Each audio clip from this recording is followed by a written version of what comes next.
and welcome back to We Are The Goodison Gang. It is another live stream. I thought we will sit down and talk about Everton ahead of Everton's game tomorrow, a 12:30 kick-off. So I thought I would talk about that. Everton's trip to Old Trafford Saturday at 11:30 kick-off time, early in the morning. But let's get straight into it, as we all love Everton. It's going to be exceptionally hard, but as I said, I've got belief that this squad of players can do it, and I know the manager can also win away from home, because he's a good at winning away from home, Sean Dyche. Let me know in the comments, what do you guys think? Should we back the team, back the manager tomorrow? I back the manager and the players tomorrow, but we best come away with something, or a huge win. A huge win will not only be great, it'll take the manager pressure off, and it'll take the players pressure off. Dominic Calvert-Lewin's pressure will ease a bit, but mainly all the players will relax. So for me, it's going to be a hard game, but I've got desire, passion that this group of players, the squad, and also the manager, we can come away with a result tomorrow afternoon. Let's hope this time tomorrow, when we do the instant match reaction, we have something to shout about, to scream about, that we have won a huge game at Old Trafford. Not only for the first time, but in history time. Or we come away with a draw, who knows? But fingers crossed. Please, let's come out with a win. Please, Everton, come on, Dyche. Sean Dyche, as always, held his pre-match press conference ahead of tomorrow's game yesterday, and he said that we'll be out.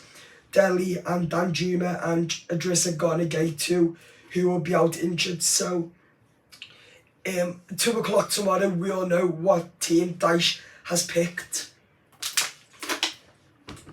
So let's hope that Sean Dyche has picked a decent team, a team what can fight, has got the passion, the lot, and we'll know at 2 o'clock tomorrow. At 1 o'clock tomorrow, we should all know. We'll all know the team news. So let's hope that Everton can set up with a humongous draw tomorrow at Old Trafford.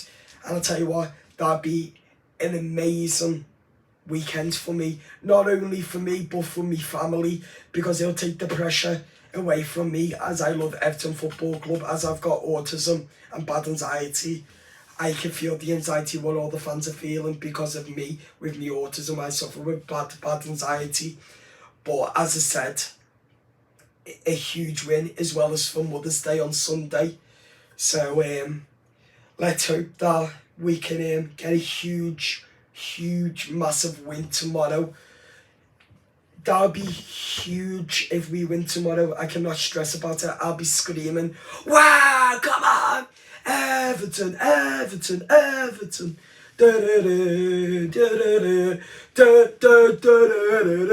Ain't got news for the Blues, and there's no more time to lose. So get your coat on and get moving. I'm moaning and losing. So come on, get down to Goodison Park. Woo! Everton, you never shine so brightly. Everton, spit it out the blue. So basically, I'll get very excited, as I've just done then. But tomorrow is a huge, massive game. Literally, I cannot stress enough with the anxiety, the whole game tomorrow for Everton Football Club's history tomorrow. This is the most important game tomorrow of Everton's Football Club's history. So, let's come away with a huge win. A point will be sad, but it will also be great. But I just hope that it's anything apart from a defeat. I do not want a defeat tomorrow. I do not. I want a huge win tomorrow. Wow! A huge win like that. Wow. So let's just hope that we get the huge win. By the way, I was just being sarcastic when I went, wow. But a huge win would be massively, massively brilliant for the group of players, for the manager, for me, and for us Evertonians, and for us fans too. So, as I said, it's a must win now for Dyche again. This one is a huge must win. If you don't win this one, then I think the manager will have to go. Then I won't be. If we don't get anything tomorrow, then I'm not backing the manager. So fingers crossed, and please to God, let Everton win tomorrow, please. As us fans are struggling high day in and day out. So Everton, Sean Dyche, if you're watching this, please win tomorrow. You know what I mean? A massive amount to me and to everybody, Evertonians, the lot, the fans, the fan base, the lot. And also, it will help us fans' anxiety, my anxiety, the Evertonians' anxiety, and the fans, yours, the managers, the lot, everyone at Everton Football Club anxiety will relax if we win tomorrow. So come on, keep the faith, up the fucking toffees, and let's get a result tomorrow. Huge, huge, huge result. And yes, we can win at Old Trafford tomorrow. So please, please, please, let's get a huge win tomorrow, and we'll see you later. So tomorrow, when we do the instant match reaction, let's have great news that we have had a win, as we all have been desperately waiting for. A huge win tomorrow will be amazing. It'll be about amazing. So please win tomorrow, Everton. Please win tomorrow, Everton. If you enjoyed this new video, what I've made, whenever we have a match now, if we've got some time, we'll be making these videos every Friday at this time. So please to God, subscribe and like the video, and also if you're watching this on YouTube, don't forget to hit subscribe and share the video, and please share the channel with anybody you know, please. It'll mean a massive amount to me and to my presenter, Don Mills too, who's also a presenter on We Are The Goodison Gang. Before we go, let's hope that we get a huge victory tomorrow at Old Trafford, and let's hope that we get a massive win. Before we go, a huge win tomorrow. Come on, up the toffees. Come on. See you later. Come on, let's win tomorrow at Old Trafford. Let's win tomorrow at Old Trafford. See you later. Bye-bye. Take care. Bye.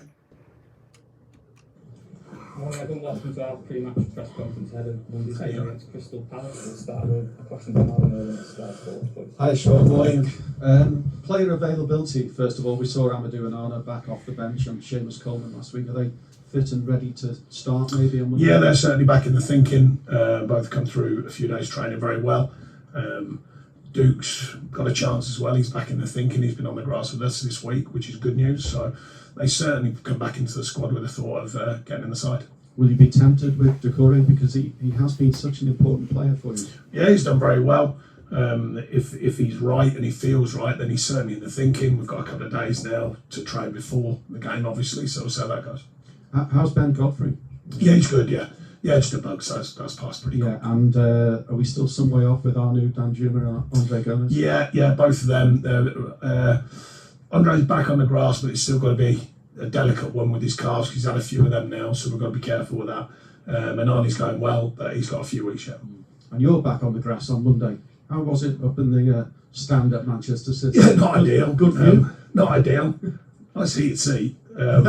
No, it's not ideal being up there. It's not really my bag. But did it affect much? No, I think the lads did great. I mean, you got communication with them. It just feels different. You can't get involved emotionally in the game because you have to stay quiet. You're not going to sit. Even I don't sit up there and start shouting onto the pitch like Brian Clough used to when I was younger. It's hard to stay quiet, isn't it? And it is when you're me. Yeah. Well, on your best behaviour now till the end of the season. No, definitely not. You've not won any of the last 7 Premier League games, unfortunately. Has that affected morale, confidence? No, I don't think so. I think some of the performances have been very good. Clean sheets in amongst them and points against some tough sides, So I think there's a good challenge for the group. A lot of games coming up to Christmas and then come out the back of that, players getting fit again. So I think there's a lot of positive signs about what we're trying to do. We've just got to score more goals, and I think we all know that. Becoming familiar with Crystal Palace, this will be the 4th meeting this season, but you haven't lost any of them. Does that affect this one on Monday? No, I don't think you go and watch before, but I think we're capable of being competitive in every game. I think we've shown that, and I think the margins are important. We've got to get the right side of that. That's the only thing that's been missing when we haven't won. I think when we've created chances, haven't scored goals, that sort of thing. But no, they're a good outfit. We've played them, as you said, a number of times this season, so we want the right outcome for ourselves.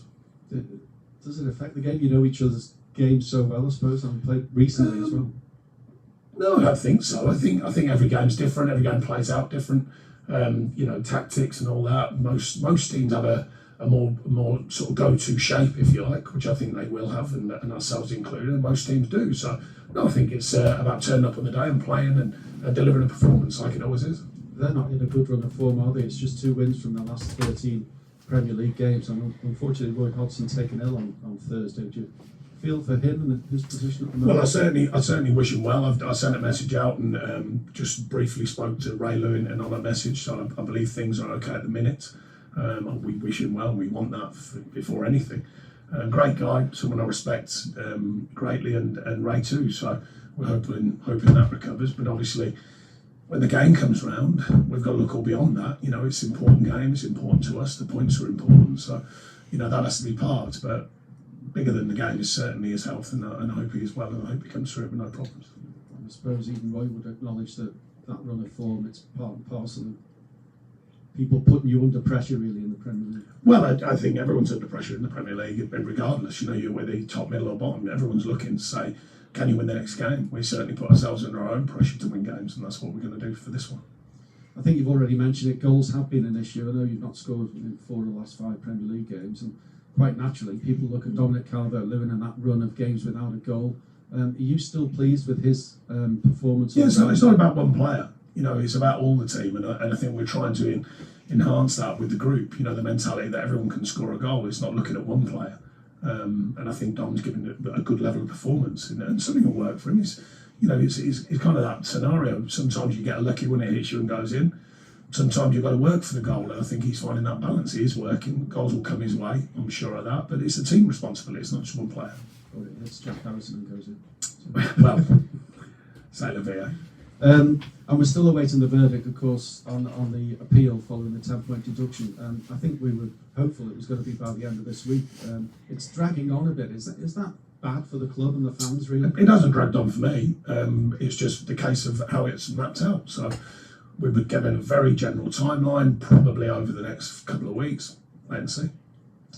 Okay, I'm just away from what's happening on the pitch. Monday is Everton in the community's 36th anniversary, which is quite an achievement, really. I know you've been involved in certain aspects of that since you've been at the club, but they do it really well, don't they? And it's important too. Yeah, they do. I've been learning about it. My time is limited, obviously, what I can do with that. But I've been down to the People's Place, see what they do there. They've brought groups up to the training ground to share with the players, which has been great. But yeah, I'm learning about it, to be honest, and I know they do a lot of good. I know they have done for many, many years, and a lot of good people affecting the area, and long may it continue, and long may it keep progressing. Thanks very much. Thank you. John, when you play a team a couple of times so close together, is that a help or a hindrance in any way at all? When it comes to I don't think it's. I don't think particularly. You like to think, you just get a bit more knowledge on the team, because we can all analyse games, which we do. We can all look at the team formats, but when you play, you learn a little bit more about the nuances of the team and the individuals. But I think it's still, most people in the Premier League know what each other are about. Obviously, if change of coach and managers change things sometimes, but generally speaking, most teams know what each other are about. It's about delivering performance. I speak to our players about it all the time. How much analysis you do on the opposition, we've got to perform, and I think that's been an idea I've been speaking about this group since I got here, the consistency of performance as well. And I think it's been pretty good this season, actually. So turning them consistent performances into wins is the challenge. We've done that somewhat this season. We've got to do it again. And when you take on a team that's close to you or in and around where you are in the league position, does there have any change? Do you take any a change of approach in how you go into that? I think the noise around it changes, but at the end of the day, the mentality we've been trying to build here is every game's a big game, every game's an important game, so that we find yet again that word consistency. You find that consistency in the mentality of the group.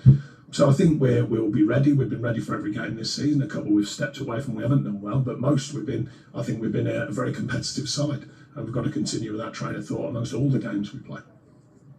And Roy, obviously at the age of 76, incredible that he's still got the thirst for Yeah, absolutely. I mean, what do you think is maybe driving somebody at that sort of age? Do you expect to be still working as a manager at 76? I certainly don't, and I won't be, but that's not questioning him. You know, he's got a desire, he's got a bug for the game like we all have in one way or another.